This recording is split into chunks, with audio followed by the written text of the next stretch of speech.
Good morning भाई लोग, good morning from Ujjain. तो भाई लोग कल रात को ऐसा हुआ कि कल हम लोग जब यहाँ पे पहुँचे थे तो हमारा एक्चुअली हमने होटल बुक नहीं करवाया था। तो उसमें दिक्कत ये हो गई कि हम लोग को यहाँ पे होटल ही नहीं मिल रहा था। संडे और मंडे यहाँ पे क्या अच्छा खासा क्राउड आता है, तो हम लोग को होटल मिला नहीं। और फिर उसके क्या हम लोग होटल ढूंढ के थक गए, तो हम 8 साढ़े 8 बज गए थे होटल के लिए। और तब तक मेरा फ़ोन स्विच ऑफ हो गया था और मेरा GoPro भी स्विच ऑफ हो गया था। तो फिर मैंने इसमें ज़्यादा ब्लॉग शूट नहीं किया। तो उसके बाद फिर क्या हम लोग मंदिर के लिए निकले थे, ऐसे ही घूम रहे थे स्ट्रीट पे। तो हमको किसी ने बताया कि यहाँ पे जो 10 बजे है मंदिर जो है वो एंट्री बंद हो जाती है, और जो 10 बजे की जो आरती होती है ना वो बहुत बढ़िया आरती होती है, और वो कभी कभी किसी को नसीब में होती है। तो मुझे ऐसा लग रहा है कि शायद मेरा लक बहुत अच्छा था कि मैं फ़र्स्ट टाइम उज्जैन आया और फर्स्ट टाइम मुझे वो आरती अटेंड करने को मिली। उसकी जो क्लिप है मैं कहीं ना कहीं मतलब इस ब्लॉग में थोड़े बहुत क्लिप डालूंगा उसका, कि वो मैंने अटेंड मुझे करने मिली। और भाई वो आरती इतनी बढ़िया थी ना, मैंने अपनी लाइफ में ऐसा एक्सपीरियंस इससे पहले कभी नहीं किया। हम ये वाले होटल में रुके थे, जो ओयो वाला है ना, होटल संजार। रूम जो है ठीक ठाक है, इतना खास नहीं है, पर हम लोग को तो नाइट निकलना था इसलिए। और अभी वैसे हमने चेकआउट कर लिया है, सामान जो है फ़िलहाल होटल में ही रख लिया है, और अभी हम लोग जा रहे हैं मंदिर दर्शन के लिए। तो यहाँ पे आए तो भी पूरे उज्जैन के रंग में रख लेते हैं, तो आ गए उज्जैन के रंग में।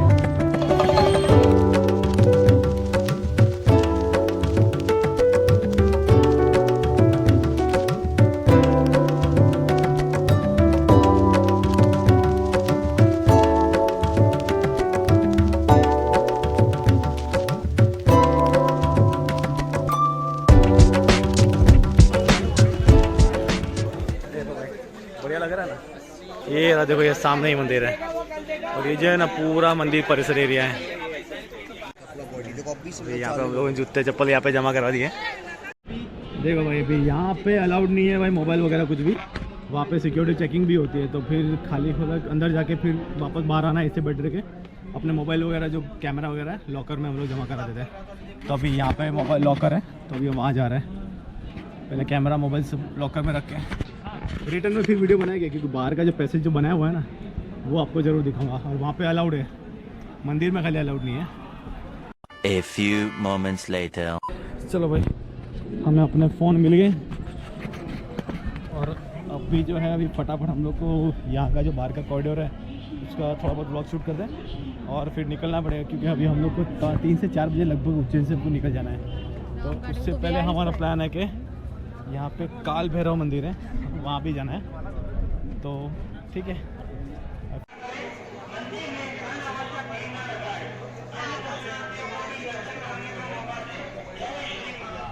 जय श्री महाकाल। देखो भैया, ये कॉरिडोर जो है ना बहुत बढ़िया बनाया हुआ है, मतलब इतना खूबसूरत है ना। आपको हर जगह बहुत सारी नक्काशी देखने मिलेगी, कुछ ना कुछ एक आर्ट बनाया हुआ है, और ये हर तरह बनाया हुआ है। इतने बढ़िया बड़े स्टैचू बनाए हुए हैं यहाँ पे कि अगर इसको आप आराम से देखने जाओ ना, तो आपको सुबह से शाम तक आप आराम से यहाँ पे टाइम स्पेंड कर सकते हो। और हमारे पास क्या है, फिलहाल इतना टाइम नहीं है, तो अभी हम लोग क्या है जितना हो सके उतना कोशिश कर रहे हैं अच्छे से अच्छा शूट करने के लिए। यहाँ की एक चीज़ मुझे और बहुत अच्छी लगी, ये देख रहे हो यहाँ पे जितने भी पिलर्स हैं ना सब पे स्पीकर लगे हुए हैं, और वो सब स्पीकर में जब ओम की धुन बजती है ना, और उसके साथ साथ जब आप ये कॉरिडोर घूमते हो ना, तो जो वाइब आती है ना भाई, ये वाइब मेरे लिए ये फीलिंग बोलते हैं ना, बताना बहुत मतलब मैं शायद ये बता नहीं पाऊँगा कि वो फीलिंग क्या होती है, पर वो सही में इतनी मस्त फील आती है ना, एक नेक्स्ट लेवल का एक्सपीरियंस है सही में।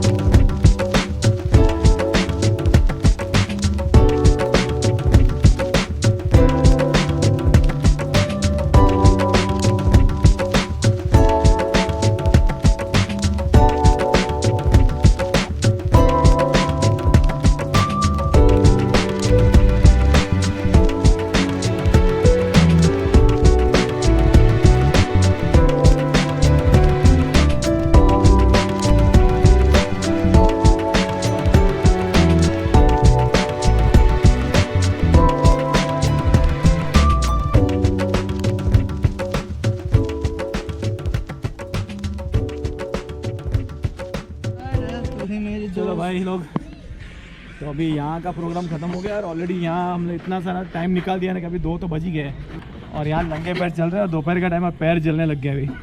तो चप्पल लेते हैं और भागते हैं। अभी कौन से मंदिर जा रहे हैं अपन कुरनेश भाई? काल भैरव।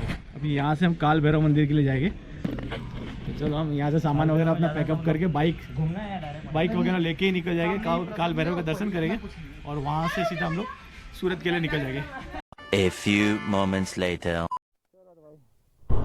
अभी यहाँ से हम लोग निकल रहे हैं होटल से, सामान पैक कर लिया है, गाड़ी पूरी लोड कर दी है। इसलिए हम लोग काल भैरव के दर्शन करेंगे और बाहर से ही दर्शन करेंगे और वहाँ से निकल जाएंगे। तो पहले ट्रैफिक की भीड़ भाड़ से बाहर निकलता हूँ और उसके बाद फिर आप लोगों से मिलता हूँ। सूरज के किरणें ना वाइजर के ऊपर जो गिर रहे हैं ना, उसकी वजह से मेरे को बराबर सामने दिख नहीं रहा है। और दूसरा कि जो अगर वाइजर खोल के चला रहा हूँ तो बहुत सारे मच्छर अंदर घुस रहे हैं। पर जो भी है जैसा भी है, अभी रिटर्न जर्नी भाई करनी तो है ही। और हम लोग चाहते थे कि उजाले में हम लोग यहाँ से गुजरात एंटर कर जाए, पर अभी वो भी लगता नहीं पॉसिबल होगा। अभी तो 6 नहीं कितना बजा है, 5:15 बज गया है और थोड़े टाइम में तो सनसेट हो जाएगा और उसके बाद तो अंधेरे होने में टाइम नहीं लगता है। तो कुछ नहीं, अभी घाई नहीं करेंगे, जो भी है धीमे धीमे आराम से राइड करेंगे। देखो भाई सनसेट भी हो गया है, अभी देखो ऑरेंज कलर है पूरा, बादल कैसे दिख रहा है, पूरे ऑरेंज। और भाई नज़ारा देखो भाई, वो विंड मिल हम लास्ट टाइम देखे थे ना, अभी वहाँ पे पहुँचे हैं। देखो क्या मस्त लग रही है ना। पर अभी हमने रास्ते पे ध्यान देना है भाई, सिंगल लेन रास्ता है और सामने से जो हाई बीम लगती है ना, उसकी वजह से कुछ भी दिखाई नहीं देता है। तो बहुत संभाल के चलाना पड़ेगा। 50-60 के ऊपर तो जा ही नहीं सकती गाड़ी अब, कि जब तक डबल लेन नहीं आएगा तब तक तो हम लोग को ऐसे ही चलानी पड़ेगी। देखो भाई रास्ता देखो, कुछ भी नहीं है, एकदम सुनसान है। ये जो रास्ता है ना, ये जो 130 किलोमीटर का रास्ता है ना, मतलब बहुत ख़राब है। तो क्या करें यार, करना तो है। अभी वहाँ से लेट निकले तो अभी ये वाला सीन हो गया। ये अभी तक सब बहुत बढ़िया चल रहा था, हमारी राइड जो है वो बहुत स्मूथ जा रही थी और हमने लगभग उज्जैन से हमने 60 किलोमीटर का जो रास्ता है वो कवर कर लिया था। और अभी जो है मेन वहाँ से घाट स्टेशन जैसा सिंगल रोड था वो स्टार्ट हो रहा था। रास्ते जो है वो काफ़ी ज़्यादा ख़राब थे और उसकी वजह से क्या हो रहा था कि मेरी गाड़ी का जो लगेज था वो जो है बार बार वो लूज़ हो रहा था। तो फिर हमने डिसाइड किया कि उसको एक बार प्रॉपरली बांध देते हैं। तो सोचा कि जब कुछ उजाले वाली जगह आ जाएगी, कुछ गांव या कुछ जगह आ जाएगी तो वहाँ रुकेंगे, वहाँ प्रॉपरली लगेज को बांध देंगे।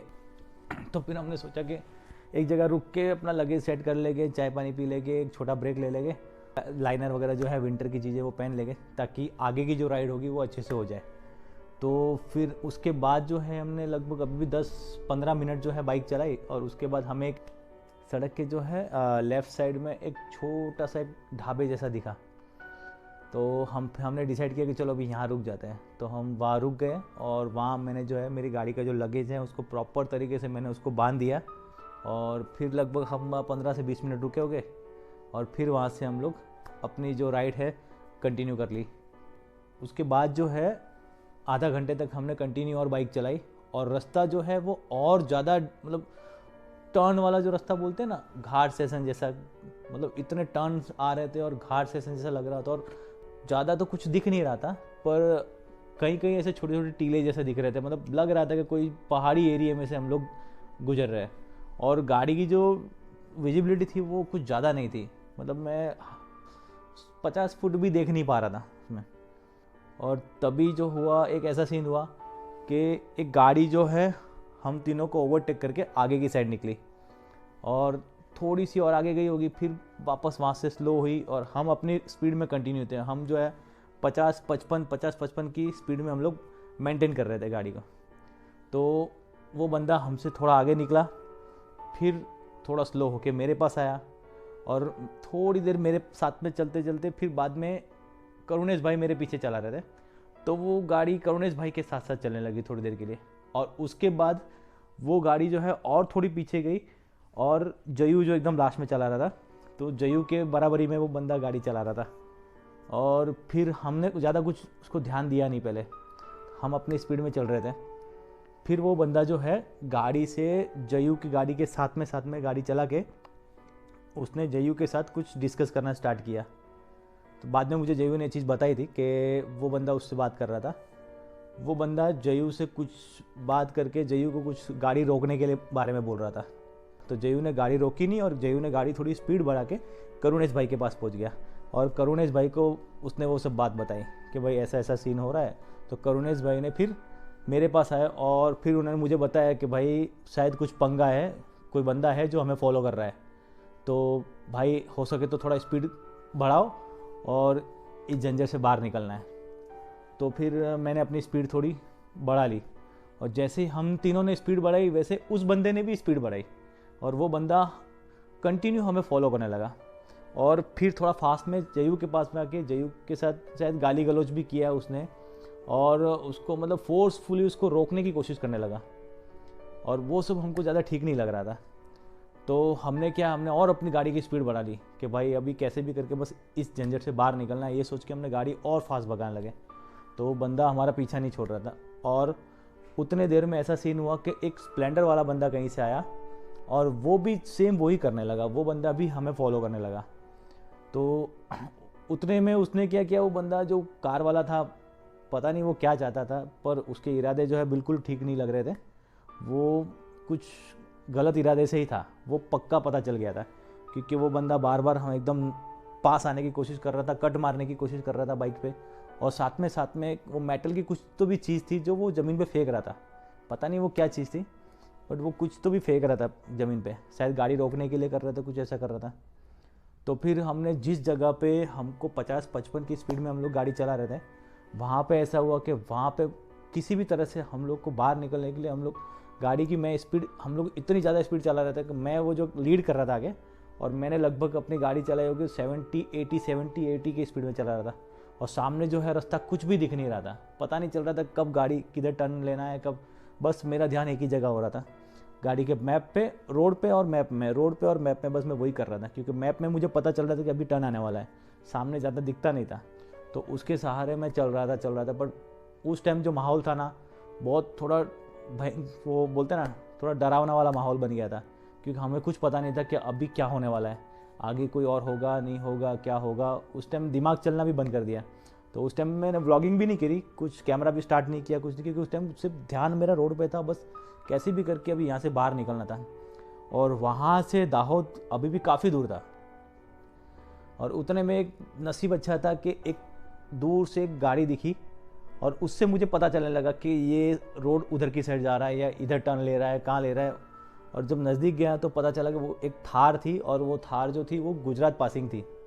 तो उसके हिसाब से मुझे थोड़ा एक ये हो गया क्या चलो भाई, अभी वो थार के हिसाब से मुझे रास्ता पता चलने लग गया था कि थार मुझे दूर से दिख रही थी कि थार अभी इधर जा रही है, तो वो हिसाब से मैं भी उधर टर्न ले रहा था। जब थार जिधर टर्न ले रही थी तो वो हिसाब से, क्योंकि वहाँ रास्ता वो एक ही था और वो उस दरमियान के थार की स्पीड अच्छी थी तो थार के साथ साथ मैंने अपनी स्पीड मेंटेन करी और हमने भी जो है 70-80 के हिसाब से गाड़ी भगा के लगभग हम पहुंच गए थे कम से कम 35 किलोमीटर ये सब चीज़ चली। हमने 20 से 25 किलोमीटर वो बंदे हमारा वैसे ही पीछा कर रहे थे कंटिन्यू और भगाते लगभग हमने अभी MP से जो दाहोद वाला जो हाईवे था वो हाईवे तक पहुंच गए थे। पर हाईवे तक पहुंचते भी लगभग अभी भी दाहोद जो था वो 44 किलोमीटर दिखा रहा था।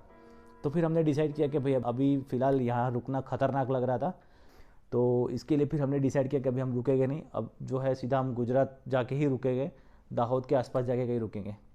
तो फिर हमने अपनी स्पीड और बढ़ाते भगाई और हाईवे पे हमने 90 के आसपास गाड़ी भगा के गुजरात एंटर करके फिर दाहोद के आसपास हम आके एक ढाबे पे आके जब रुके और जब रुके तब जाके हमें लगा कि आज बहुत बड़ी प्रॉब्लम होते होते बच गई। और वो तो 100% था कि वो बंदा कोई सही नहीं थे और वो एरिया जो था वो बिल्कुल भी सही नहीं था और मतलब इतना ख़तरनाक सीन हो गया था ना कि मतलब उस टाइम कुछ समझ ही नहीं पड़ रहा था। वो तो पता नहीं अभी भोलेनाथ की कृपा से कि हम वहाँ से अच्छे से हम लोग निकल गए बाहर। जब मैं सूरत पहुँचा तो सूरत में जब आया और जैसे ही आया ना मैंने पहला काम वही किया, मैंने गूगल सर्च करके देखा कि जो उज्जैन से दाहोद तक का जो रोड है उसको मैंने ऐसे सर्च किया कि उज्जैन से दाहोद तक का गूगल सर्च किया कि ऐसा कुछ लूटपाट का कुछ होता है कि नहीं होता है। तो उस चीज़ में मैं चौंक गया कि वहाँ के आप यूट्यूब पे भी सर्च करके देख लेना, इतनी सारी न्यूज़ मिलती थी। मतलब शायद वो घाट का नाम है ना, माछली पीट करके कोई घाट है वो, और वहाँ पे जो है लूटपाट बहुत ज़्यादा होती है, दिन दहाड़े भी लूटपाट होती है वहाँ पे। और वहाँ पे लूटपाट का पैटर्न भी वही है कि कोई आते हैं और गाड़ियाँ पंचर कर लेते हैं, उसके बाद लूटपाट करते हैं। मतलब मैं आपसे जो ये चीज़ बता रहा हूँ वो इसके लिए बता रहा हूँ कि अगर कभी भी ऐसी कोई जगह पे जाओ, एकदम अनजान जगह जहाँ पे आप इससे पहले कभी गए नहीं हो, और अगर नाइट राइडिंग कर सकते कोई प्रॉब्लम नहीं है, बट नाइट राइडिंग ऐसी जगह कभी मत करो जहाँ इससे पहले कभी नहीं गया हो। कि हमने ये हमारा फर्स्ट एक्सपीरियंस था और हमने यही भूल की थी कि हमने जब नाइट राइड स्टार्ट की थी और हमने सोचा नहीं था वो एरिया के बारे में कि वो एरिया कैसा है, कुछ नहीं। बस हमने बस ऐसा था कि भाई चलो नाइट में निकलते हैं तो नाइट को खींच लेंगे और टाइम से अपने घर पहुंच जाएंगे। तो ये सोच के हम लोग वहाँ से निकल गए, पर हमने वो सब चीज़ सोची नहीं थी कि ये सब सीन भी दिख जाएगा। वो तो भगवान का शुक्र है कि हम लोग वहाँ से निकल गए।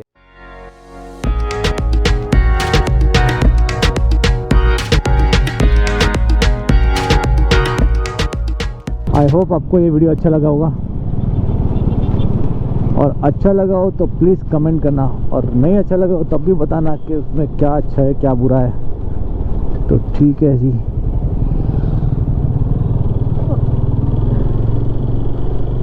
अभी फटाफट घर पहुंचते हैं और फिर मिलेंगे ऐसे कुछ अच्छे धमाल वाले वीडियो में।